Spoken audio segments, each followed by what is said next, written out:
National Assembly deadline for passage of the 2022 appropriation bill.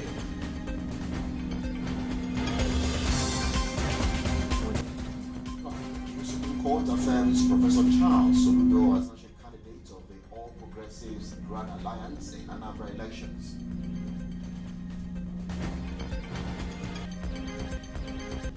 Outside Nigeria, at least 46 people killed and dozens more seriously injured in a fire at a 13-story tower block in southern Taiwan. Those are our top stories. We have details in just a moment.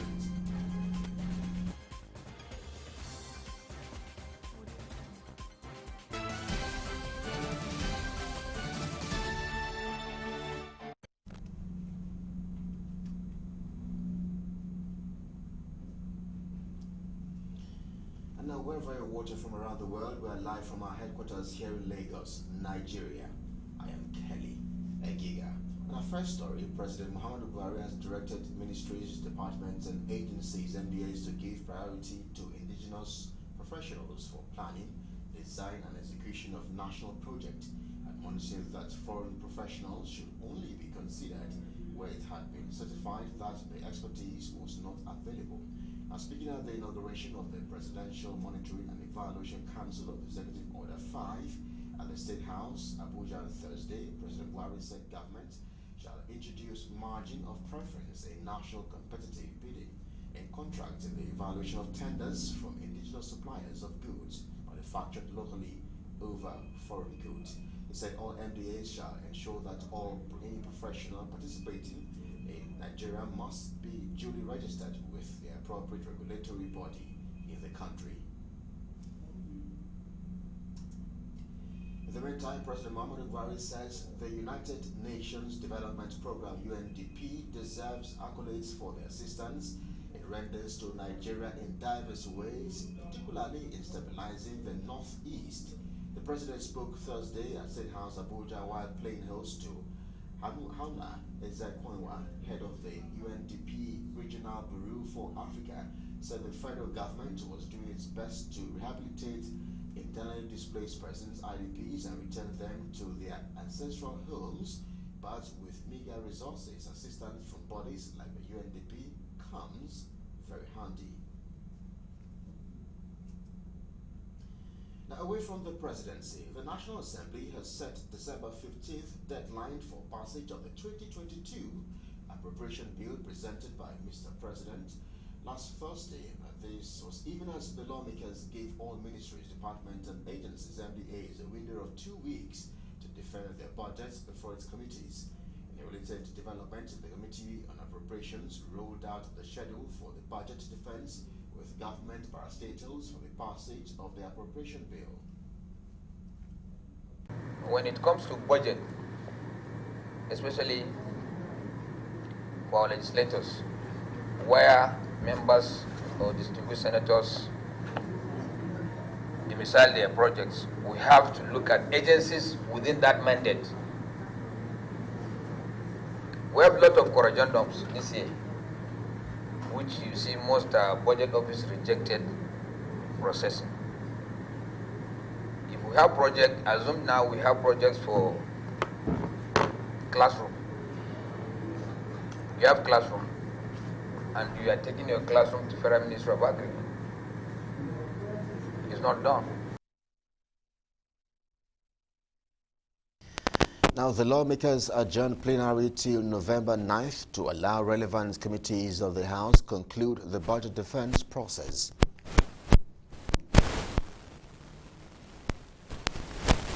Now, to other stories, analysts have condemned the federal government's December 1st deadline for 19 vaccines. Now, recall that the chairman of the Presidential Steering Committee COVID-19 and Secretary of the Federation was Mustafa announced this at the briefing in Abuja. Speaking with Galaxy, Solomon of Public Affairs analyst Somi Orunta and Pastor Dolio has said the federal government should channel her energy to most pressing issues of the country, such as insecurity. There are so many ills in the society. People are dying of hunger. People are dying of starvation. There's banditry everywhere, kidnapping and what have you. The government have not tried to address those issues. and they're talking about vaccine. Meanwhile, don't forget, Nigeria have not bought any vaccine. They are banking on the ones people are donating for them. What is it about it? So it becomes suspect when someone is trying to tell that he loves you more than you love yourself. It becomes suspect because this person have not shown any sign before of caring for you. I'm thinking that the same speed they are applying to wanting people, forcing people to take vaccine, they should also apply that on these insecurity issues that is bedeviling our nation, and they should also apply to other diseases that are killing people. When you really don't have something, you're believing people to dash you for you to be able to use, and you're making it mandatory for everybody. It does not add up. It doesn't add up. Because if you want to make it mandatory, then you should have money to buy. Buy it, because right now you don't even have enough that will go round.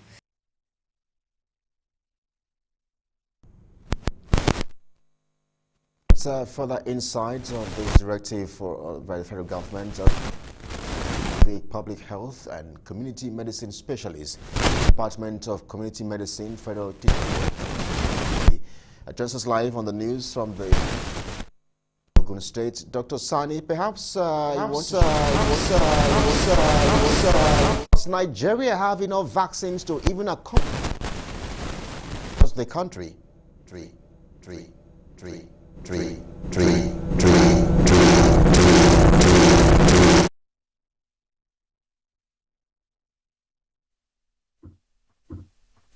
Hello. Well, Dr. Sani Taufeeq, perhaps we should go over that question again. The question is, as we stay on this very controversial directive from the federal government, does the country even have enough vaccines to accommodate all federal workers across the country? You're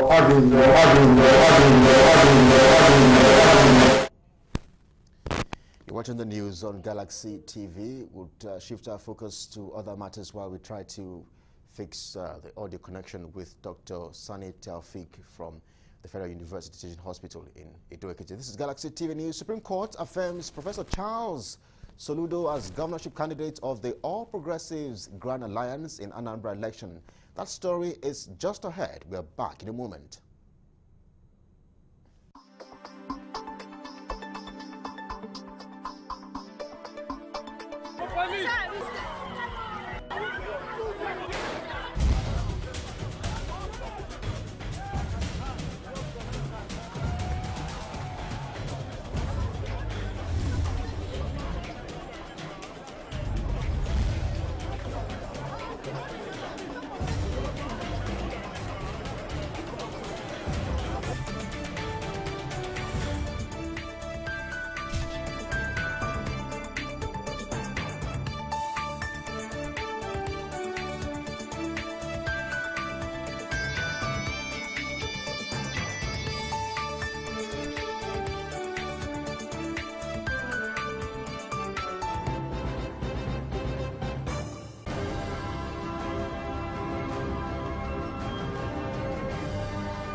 Welcome back. You're watching the news on Galaxy TV, and we absolutely appreciate it. For more updates on latest news, visit our website at www.galaxytvonline.com or subscribe to our YouTube channel at youtube.com/Galaxy Nigeria. You can follow or interact with us on our Facebook page at facebook.com/Galaxy TV. Don't forget to follow and tag us on our Instagram page at Galaxy TV. If you have breaking news around you, you can avail our eyewitness feature via WhatsApp. Simply share a story by sending short clips or videos of the news on 0818-666-669. Our social media platforms are user-friendly and can always accommodate your life update and comment. Now, the Supreme Court has affirmed former CBN Governor Professor Charles Soludo as candidate of the All Progressives Grand Alliance (APGA) for the November 6 Anambra governorship elections. The Apex Court, in a unanimous decision Thursday, also affirmed Victor Oye as chairman, national chairman of the party. Galaxy's Godfrey Shomoge reports that a 5-member panel headed by Justice Mary Odili arrived at this decision after dismissing the appeal of one Jude Okeke for lacking in merit and being in abuse of court processes. The panel upheld the decision of the Kano Division of the Court of Appeal, which set aside the judgment on June 30 of the Jigawa State High Court, recognizing Okeke as the national chairman of ABGA. Meanwhile, Justice Odili and the other judges in the panel held that the appellant had engaged in forum shopping by seeking favorable decisions at various courts. The panel also awarded the sum of 1 million naira against Jude Okeke to be paid to ABGA and Victor Oye each. Sustained the decision of the Court of Appeal to the effect that it amounted to forum shopping for any of the parties to proceed outside the territories of Anambra State or even Imo State, where the party's situation took place, all the way to Jigawa State, and then to get a judge in Jigawa to make pronouncements on who should be the governorship candidate in Anambra State. It's totally crass, to borrow the language of the court. Well, this is the final court, and when the final court speaks, you all have to comply. The final cause of the conclusion that the matter was not proper before there is an abuse of process, we've all learned from it.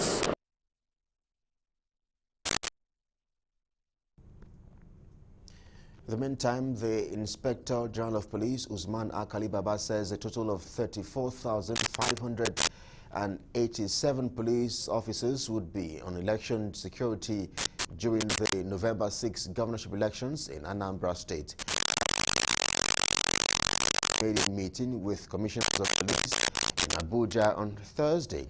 And according to him, in order to mitigate the identified threat, the force shall be deploying the number of personnel and MPF intelligence asset, which will comprise conventional police officers, police mobile force, counter-terrorism unit, and special forces personnel. In furtherance to this objective, an election security threat analysis has been conducted by the Force Intelligence Bureau, and based on the outcome of this initiative, we have developed a strategic election security operation order, which will involve the mobilization and deployment of a total of 34,587 police personnel. The police boss also hinted that they are working at modernizing the police stations across the country, both in terms of architectural design, furnishing, and operational protocols.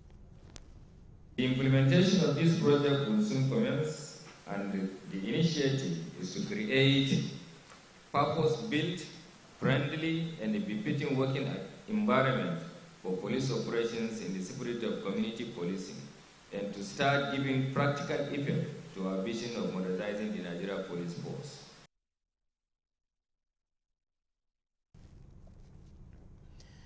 Now, former Senate President Dr. Iyorchar Ayu has emerged the consensus candidate of the People's Democratic Party, PDP, ahead of its October 31 National Elective Convention. Ayu's emergence followed hours of continuous meetings by PDP stakeholders of northern extraction in Abuja the past 72 hours. Addressing journalists at the end of the meeting, Governor of Adamawa State, Governor Madu Fintiri, who doubles as the chairman of the National Convention Committee of the party, said PDP northern leaders and others came up with a solution of consensus to keep the party and Nigeria in unity. Also speaking, the consensus candidate, Ayu, said he accepted the responsibilities put on him by the northern leaders and elders for all Nigerians. The long-awaited northern leaders and elders meeting of PDP, a lot had been discussed. We've done a lot of reconciliation, and we have come out with a resolution to keep PDP stronger, to keep northern Nigeria united, and to keep Nigeria united and deepen our democracy. To accept the responsibility which has been put on my shoulders from the north I believe at the end of the day, it will not only be the North, but it will be all Nigerians. The PDP will be back to its winning ways. Well, let's stay with elections. I heard the Nationwide State Congress of the All Progressive Congress, a chairmanship aspirant, Nuberi Olufemi, has revealed that he will ensure the stability of the party in Ogun State through peace building. He made this known while speaking with newsmen shortly after meeting the screening committee of the All Progressive Congress at the party secretariat in Abeokuta, the Ogun State capital. He noted that he will leverage on the inclusiveness of the party constitution towards ensuring that everyone has a sense of belonging. Olufemi also added that he will be working with people of all ages towards delivering good governance to party faithful. We'll make sure we have a participatory, administration. I am a grassroots mobilizer, and mobilization is not strange to us. We will try as much as possible to harness the resources that we have, both especially the human resources. For example, when you look at APC in Ogun State, we are greatly endowed, we are blessed. We want the peace and progress of our party, because peace is essential. If we want the state to progress, it is necessary for all of us to join hands together. You see, our governor, our Amibu governor, Prince Dapo Abiodun, used to tell us that he's interested in all inclusive party, no segregation.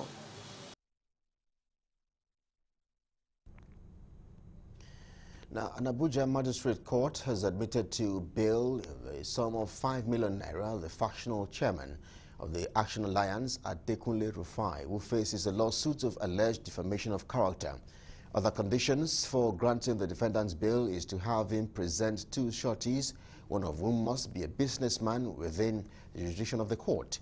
Rufai faces the lawsuit instituted by Chief Kenneth Udeze, who the defendant had accused of, among other things, forging the signatures of party executives sometime in 2017 after Udeze had emerged national chairman of the party at an elective convention.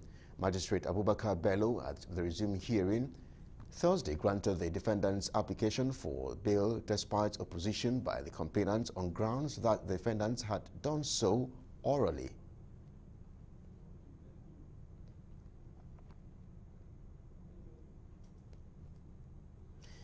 Now, persons living with disabilities have commended Kogi State government for its role in including their members into governance at a strategic talk shop on the participation of persons with disabilities in the forthcoming 2023 political exercise. Members of the group eulogized the Kogi State government for providing sustainable livelihood for their members and offering them leadership appointment, even outside disability-related government positions. They pledged support for the Kogi State government for not only domesticating the Discrimination Against Persons with Disabilities Prohibition Act, but also towering high above few counterparts in showcasing the raw abilities of PLWDs to succeed and make differences in any assignment they are saddled with. But one particular governor whom I have a personal support for is Governor Yahaya Bello. You see, all the other governors I mentioned appoint persons with disabilities into disability issues. But he took it further and looked beyond disabilities and appointed them in respective other offices to show that they have the capacity and ability to deliver. Now, the group also appealed to political parties to remove all political barriers and offer free nomination forms to capable persons living with disabilities to run for political office in 2023.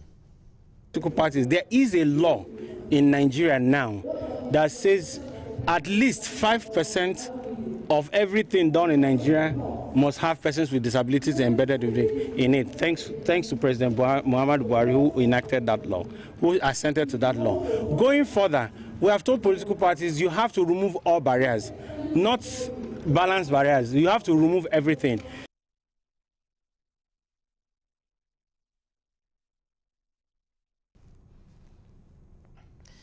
Now, a group under the aegis of African Women Water Sanitation and Hygiene Network on Thursday marched to the Lagos State House of Assembly to protest water privatization as part of the week-long activities for the Africa Water Week.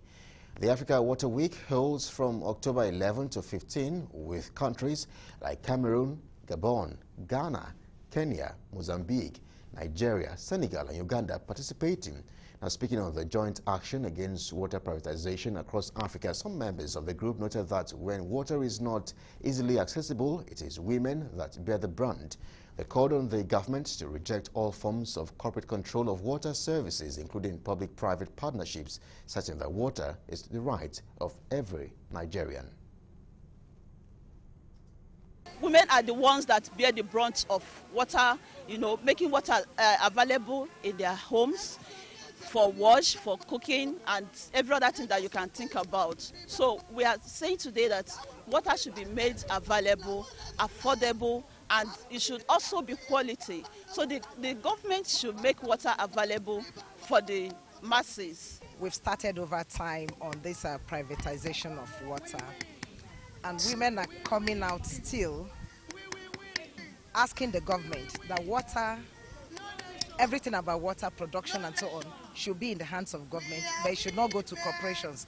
Because once it goes to corporations, of course, it will be survival of the fittest. And it's women that bear the brunt. Because you see a pregnant woman, she's carrying baby, still with water on her head, water on her hand, just to make sure there's water in the house.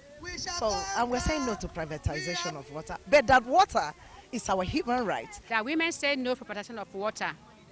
Water privatization is harmful to women. Because in water privatization, women are the one that suffers most.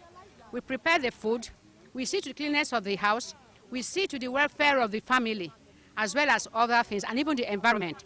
So by the time water is privatized, women are the most suffered one. If water is privatized, it will be a difficult thing for the women in getting all their daily chores to be done, to prepare food, to bathe for the children. Before all those, it will take you a very long time to lay your hands on water. It means traveling as far as 10 kilometers to get water. And you women will even be the one to bear the burden. Why must it be privatized again? We women, we are coming out to say no to water bill. We are saying no to privatization of water because it is the women that are most affected. And we continue to say it. We are the most affected. If daddy goes out, he comes back in the night. He doesn't want to know how long we've gone to get water. So we are calling on the Lagos State government to cancel, to say a total no to privatization of water. You privatize this, you privatize that. If it is possible for them, they will say they want to privatize our life. The air we breathe in, they will say they want to privatize it. Privatizing is not work. It does not work. It's a scam.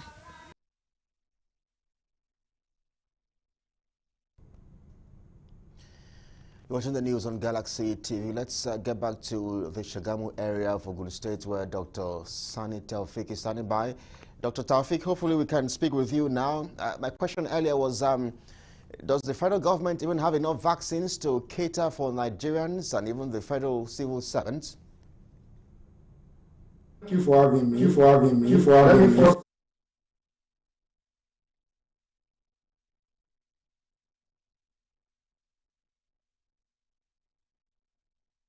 Which we call.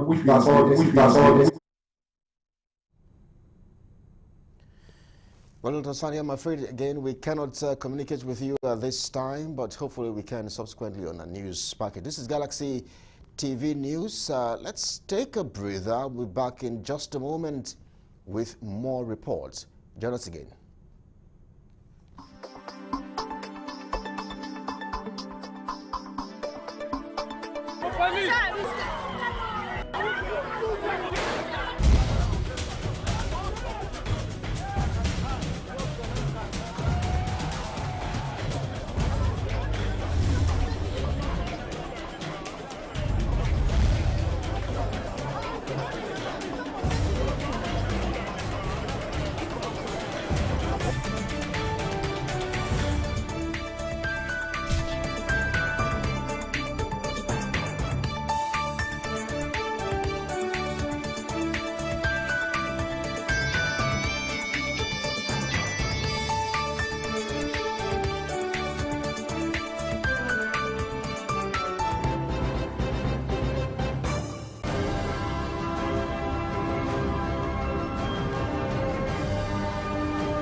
Good to have you back. This is Galaxy TV News. Now, a group under the umbrella of Defend Lagos, a coalition of concerned civil society groups on EndSARS, on Thursday said the destruction of lives and properties as a result of the 2020 EndSARS protest in Lagos is uncalled for, and it is important to situate the issues in proper perspective to prevent a recurrence of the mayhem that arose from it.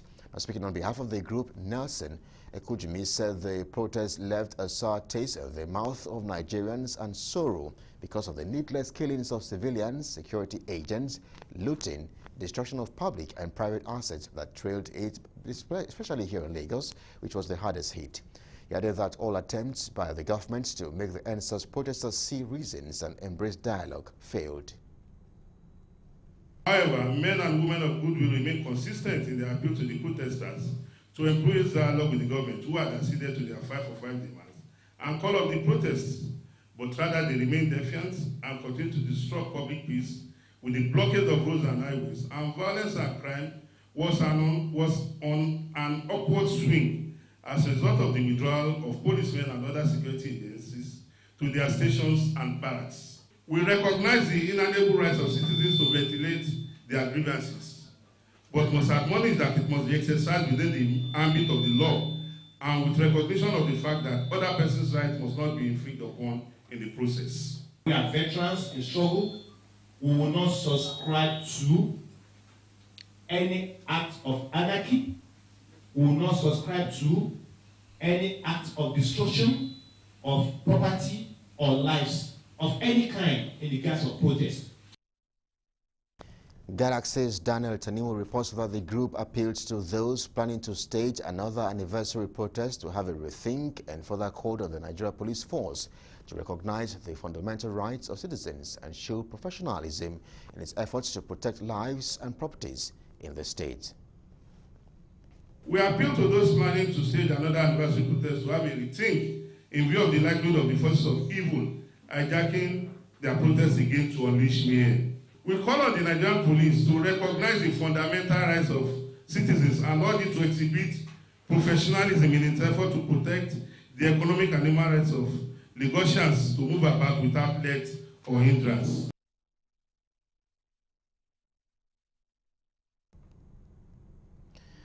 Now, Professor Kayode Oyebode Adebowale has emerged as the 13th Vice Chancellor of the University of Ibadan, which was established about 73 years ago. Until his emergence, he was the Deputy VC in charge of administration. The announcement was made by the Chairman of the Governing Council of the institution, Chief John Odigoyegun, at the Senate Chambers on the campus of the university on Thursday. Our correspondent Kunlojo reports that 16 candidates had applied to become VC of the university. In his acceptance speech, Professor Adebowale said he will do his best to uplift the standards of the institution. And wife of the Ogun State Governor, Bamidele Abiodun, has reiterated the commitments of the state government to help increase the survival rate of women in the state through massive awareness on breast and cervical cancer. Abiodun made this known at the 2021 Breast Cancer Awareness Program held at the State Hospital, Ijebu-Ode. Correspondent John Felix reports. October is Breast Cancer Awareness Month, an annual campaign to raise awareness about the impact of breast cancer. Here at the State Hospital, Ijebu-Ode, women converge to be screened and lectured on breast and cervical cancer awareness. The message is clear and straightforward. The breast cancer, this is preventable, highly preventable. The earlier our women will examine their breast, check what is going on there, and shout. I kept saying they should shout. They will get attention, and the problem will be solved. Too many women are dying from breast and cervical cancer, home and abroad, among the whites and the blacks. It's one of the second commonest cancers. It's second to lung cancer, and it kills, but we can prevent it. Early detection and screening of breast has been identified as a way of preventing breast and cervical cancer. A consultant community health specialist at the Olabisi Onabanjo University Teaching Hospital, Dr. Adiola Ekundayo, gives a practical demonstration of how to regularly examine the body. If you stand before your mirror, use your two hands to hold your head. Like that, your two hands. Then you can release your right hand, examine the left breast. Like this. You divide your breast into like 4 quadrants and you examine gently round the breast. And then the 5th part is the nipple. You press it very well. If you feel pain there or any part of your breast, shows that something is going on there. After around the breast, you go up to the armpits. Wife of the state governor, Bamidele Abiodun, expresses delight on the level of awareness made so far. She says more awareness will be made towards ensuring that lives are saved. This year, irrespective of the COVID-19 pandemic, we are committed to amplifying our efforts through programs like this to help increase the survival rate of our women. Our fight against the coronavirus should not cause us to lose focus on other challenges in the health sector. The fight against cancer is far from over, and the month of October is an opportunity to press on our message. We are also advocating for free screening for all types of cancer in women to encourage more of our women to come forward for testing. As much as early detection is key, presenting for proper follow-up and expert management is also most important. Only with this will the fight against breast cancer and cervical cancer and all other cancers be won. October is Breast Cancer Awareness Month. Now, more than ever, it's important that those who have been impacted know they are not alone in fighting this battle. From Ijebu-Ode in Ogun State, John Felix reporting for Galaxy Television News. In Oyo State, the state government has reaffirmed its commitments to ensure that all citizens and residents of the state enjoy good health, including proactive steps on prevention of visual impairment and treatment of other eye challenges. The new Commissioner for Health in that state, Dr. Taiwo Ladipo, made the disclosure at a press conference held in Ibadan on Thursday in commemoration of the 2021 World Sight Day with the theme, Love Your Eyes. Correspondent Kunojo reports that Dr. Ladipo stated that as much as the government is working on provision of qualitative health care, all hands must be on the deck and reducing the global burden of the people living with eye defect. On their part, Secretary General of Ophthalmologists of Nigeria, Dr. Olugunshau, and President Southwest of the same group, Dr. Ogundipe, charged Nigerians to be mindful of their eyes as well as refrain from any act that could impair their vision. And to achieve this mandate of having one of the key cardinal points of this administration, health is a priority, and an effective operating system that can effectively evolve issues pertaining to health, especially eye challenges, is presently being looked into in the government. Draw our attention to the fact that our eye is a precious organ of the body that needs to be taken care of. And this year's theme, Love Your Eyes, I think is very apt. What you love, you treasure. And what you treasure, you keep safe and you preserve it.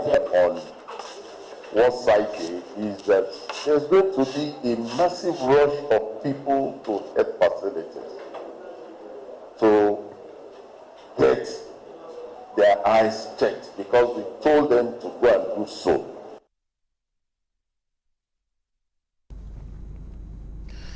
Away from Oyo State, the Nigeria Medical Association Ondo State chapter has raised the alarm over mass exodus of medical doctors under the state government payroll over poor conditions of service. The doctor said the crisis of the health sector has been worsened by a regular percentage of salaries being paid to doctors and hostile work environment. Addressing a press conference to mark the 2021 Physicians Week in Akure, the state capital, Chairman of the NMA, Dr. Stella Adegbehinge, said the impact of exodus of doctors and other healthcare personnel on the payroll of the state is better imagined. employed Governor Rotimi Akeredolu to make the work environment conducive and provide the required and necessary equipment for them. The health sector has been worsening by the irregular percentage of salaries being paid and the hostile work environment. This has resulted in the withdrawal of services at different times and a mass exodus of doctors and other health workers to the neighboring states and beyond. The impact of this exodus of healthcare personnel on the good people of the state is better imagined. We now have fewer doctors and nurses to attend to an ever-increasing population. And now the Special Assistant to the Deputy Senate President, TV Igbozo, says the federal government should focus on improving infrastructure, agriculture, education and health in order to address the inequality and poverty in the country. Igbozo made the disclosure at the closing of the third National Tax Summit held on Thursday. Igbozo, who was delivering a keynote address, said that COVID-19 pandemic worsened the depth of inequality and poverty in Nigeria, a reason the government must wake up to its responsibilities and address the gap. Pro-poor laws and policies, progressive taxation, combating corruption, addressing political elite capture, supporting small-scale farmers, and promoting and encouraging active citizenship. These diagnostics and policy prescriptions are still very valid. Meanwhile, a faith-based NGO has advocated collaboration among relevant stakeholders as a veritable tool for eradicating poverty in the country. The advocacy was done in commemoration of the International Day for Poverty Eradication, celebrated every 14th day of October of every year. In a public lecture delivered at the Humanitarian Action Conference in Abuja, Reverend Tom called for the mobilization of all stakeholders in the humanitarian sector to take concrete actions to end poverty in all its forms. Now is the time to ask, what next? A time to develop a map of the current landscape of humanitarian aid in Nigeria and beyond. The time to plan a course for a better future. Deputy Secretary General of the United Nations, Dr. Amina Mohammed, in her keynote address said marginalized women and children bear the consequences of famine and pandemics more. As such, all hands must be on deck to help empower women and children. Meanwhile, President of the Nigerian Army Officers' Wives Association, Salamatu Yahya, pledged her commitment and support to the humanitarian mission.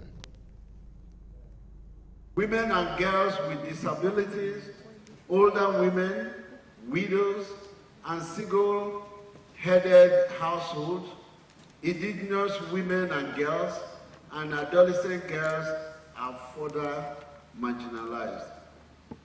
This conference is apt in view of the current situation in the country.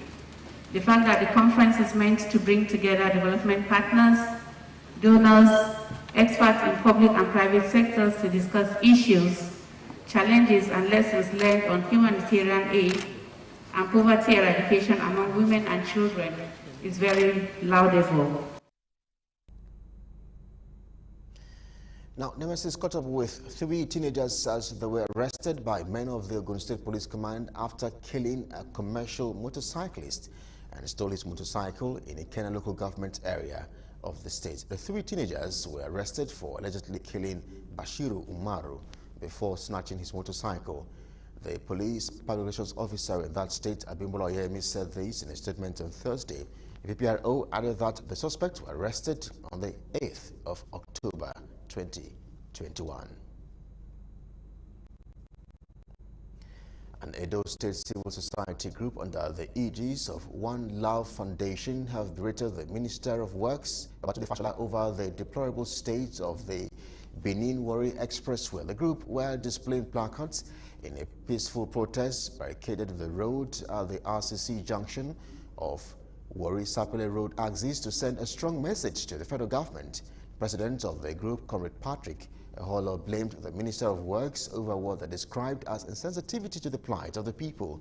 He also blamed the Edo State Governor, Godwin Obaseki, and other legislatures in the state for failing to draw the federal government's attention to the deplorable road. To remind Babatunde Fashola, who was two-time governor of Lagos State, Babatunde Fashola boasted that if APC or they are in power, that the light issue will be something of a past in 6 months. And Fashola abysmally failed for 8 years. He becomes the Minister of Power, he becomes the Minister of Road and Transport. And I'm sure that Babatunde Fashola have been traveling conveniently with a chopper or an aeroplane with his family.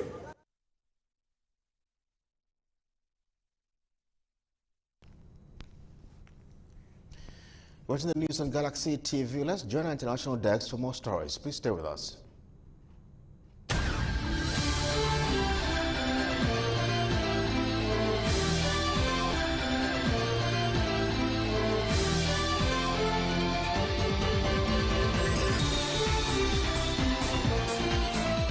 Welcome to our international news. At least 4 to 6 people have been killed and dozens more seriously injured in a fire at the 13-story tower block in southern Taiwan, officials say.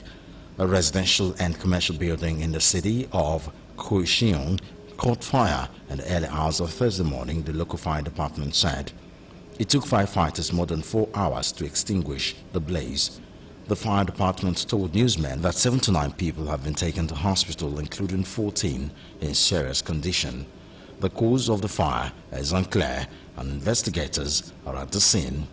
Officials earlier warned that people may have been trapped in the residential part of the building between the 7th and 11th floors. One woman who managed to evacuate her apartment described opening her door and seeing black smoke everywhere. A male resident said he was alerted to the fire and quickly escaped after hearing screams in the building. Residents living nearby told local media they heard a loud bang that sounded like an explosion before the fire. Piles of unused items on the building's lower floors made rescue efforts more difficult. Fire officials later urged the public not to allow rubbish to accumulate in or around their residences and to keep staircases unobstructed. A number of residents on the block of about 120 apartments are thought to be old or to have disabilities. A bow and arrow attack that left 5 people dead and 2 others wounded has shocked Norway. A 37-year-old Danish man has been arrested and has been questioned by police who have not ruled out terrorism. The attack was the country's deadliest since the far-right extremist Anders Behring Breivik killed 77 people in 2011. The attacker launched the assault near a Coop Extra supermarket on Kongsberg West Side. Police first received a report of a man shooting at people with a bow and arrow. Shortly afterwards, officers arrived on the scene. It is not clear if they were armed when they first came across the suspect. The officers were then shot at with arrows before the attacker escaped. Attacks were subsequently reported in different locations. One witness told journalists he saw a woman lying injured at an intersection and calling for help. Other witnesses reported that they saw a man standing on the corner with arrows in a quiver on his shoulder and a bow in his hand. Afterwards, I saw people running for their lives. One of them was a woman holding a child by the hand, she said. Images from Kongsberg showed arrows lying on the ground and one sticking out of a wall. At a news conference on Thursday, Norwegian police officer Ole Bredrup Severud said the victims were most likely killed after officers first confronted the attacker. Still on our international news, 5 people have been shot dead at a protest in the Lebanese capital, Beirut. against the judge investigating last year's devastating port explosion. Heavy gunfire erupted as supporters of the Hezbollah and Amal movement demanded Judge Tarek Bitter's removal. They said snipers on rooftops attacked them to drag the country into strife. Huge tension surrounds the probe into the port blast, with Hezbollah accusing the judge of unfairly singling out allied former government ministers. What began as a protest against Judge Bitter outside the Palace of Justice with chanting and marching escalated significantly. Heavy rolling gunfire erupted in the streets as the crowd passed through a roundabout in the central Tayune Badero area. Reports say there was such a level of confusion that nobody knew for sure who was firing at whom.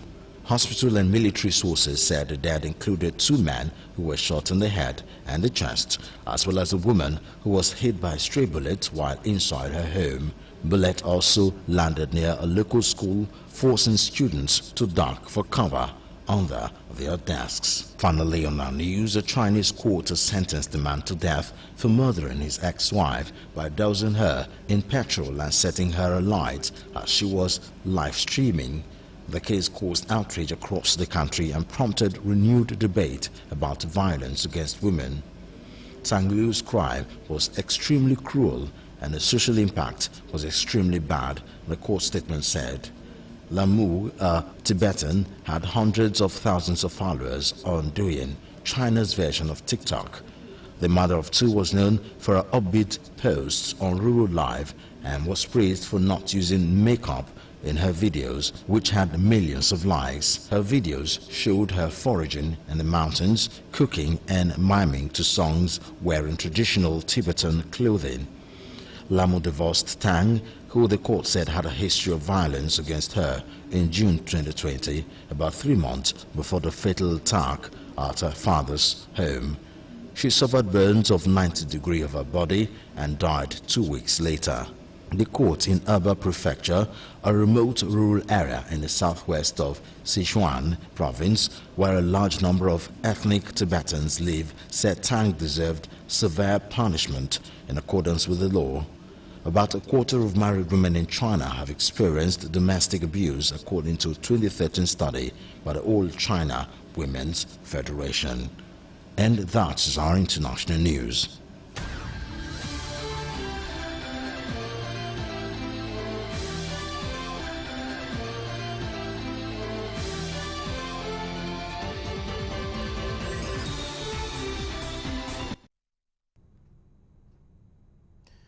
And now to end the news, let's join the entertainment desk.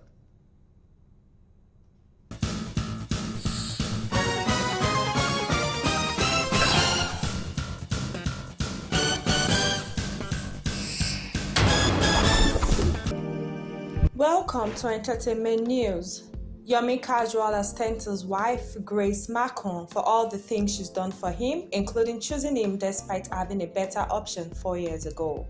The fashion designer and his wife are celebrating their wedding anniversary today. In a post to mark the day, Yomi, who shared 2 kids with Grace, thanked her for encouraging him to have their kids abroad. He said it's his biggest achievement ever. He also thanked her for other things, including for cutting down their wedding reception cost and for being content with what he has to offer. Seun Kuti is celebrating his wife, Yetunde George, on her birthday and their wedding anniversary. In an Instagram post celebrating Ye's birthday, Seun mentioned that it's a double celebration because they're also celebrating their love on the same day. It says it's been 1 year they've made it official. The couple have been friends for 16 years and had a daughter in 2013. They have now become officially married for 1 year. Popular musician Olawale Ashimi, popularly known as Brymo, has said that he has not been dragged to court yet by singer Innocent Idibia. In a tweet shared on his handle on Thursday, October 14, the crooner said he is yet to receive anything official or summons to court from Two-Face or his representative. Both singers have been at it with each other on social media over the past weeks after Brymo alleged that Two-Face accused him of sleeping with his wife, Annie Idibia. 65-year-old American Got Talent judge Owen Mandel is back to his house and doing better after collapsing at a Los Angeles Starbucks early on Wednesday, October 13. Owen suffered a medical episode while grasping coffee with his wife and friends at one of the coffee chain outposts in Woodland Hills. The former Deal or No Deal host, who was briefly hospitalized, explained what happened in a tweet he shared. It says he's home doing better and he was dehydrated and had low blood sugar. He also appreciated the great doctors and nurses that took such a great care of him. As part of this new policy update, Facebook has said that it would remove any profile, pages, groups, or events dedicated to sexualized public figures, including celebrities, politicians, and content creators. The new policy bans sexualized photoshops and drawing and any degrading content in the process of bodily functions. Facebook also said that it would remove unwanted sexualized commentaries and repetitive attacks harassing an individual sexually. According to Facebook, they made these changes because attacks like this can weaponize a public figure's appearance, which is unnecessary and often not related to the work these public figures represent. The announcement comes after whistleblower Franz Ergin testified before Congress last week. The hearing focused on a series of reports from the Wall Street Journal and revealed Facebook executives were aware of the harm its platform could inflict on users, especially teenagers. And that's all for entertainment news.